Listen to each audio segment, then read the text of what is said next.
Are you one of those business owners whose retirement dreams rely solely on your ability to sell your business for millions of dollars, yet you have no idea how much your business is actually worth today and no plan at all for how to increase the value between now and sale time?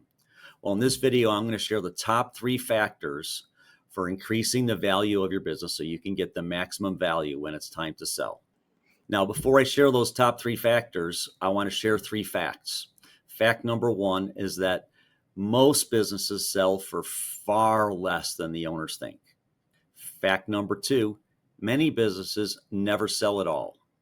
And fact number 3, because many businesses never sell, many business owners end up stuck in their business, or worse, needing a retirement job to actually be able to get out of their business.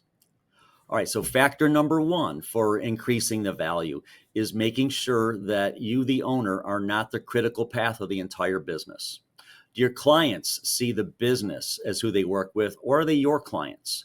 You need to make sure that the business owns the client relationships, the team owns the client relationships, and not just you, because you take those relationships with you when you leave. And therefore, client retention can be hurt and is a risk to a new buyer. The second factor there is, are you too tied up in operations? Do operations work without you? Do you have a general manager in place, an operations manager, or do things only happen, does work only get done because you're there? You need to build your business so it works without you to maximize your value come sale time. Factor number 2, it's revenue distribution among your clients. Now, we never want to have more than 20% of our business coming from any one client. I prefer it to be more in the 10 to 15%. 20% is the absolute cap. And also, you need to make sure your top 3 clients are no more than 25 to 30% of your revenue. When it gets above 30%, the value of your business starts taking a hit, because there's a huge risk to the buyer where the cash flow and the profit of the business are tied up in too few clients, and therefore there's just a higher risk to the buyer. Now, factor number 3 is that you really need steady growth improvement in the last 3 years before you sell. The banks and the valuations are all going to look at your growth in the last 3 years. The multiples just go down for stagnant businesses because a buyer is going to need to see revenue growth and net profit growth and improved cash flow to be able to pay off any loans they take or financing that they do.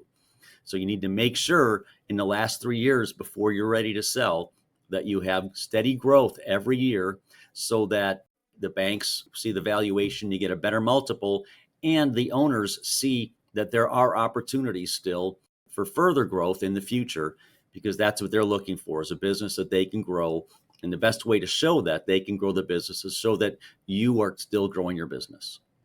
So if you're counting on your business to fund your retirement and you don't want to be a member of the Worthless Business Club, click on the link in the description to schedule a 15-minute chat with me, where we'll talk about the top barrier or top factor that you can work on right now to start increasing the value of your business.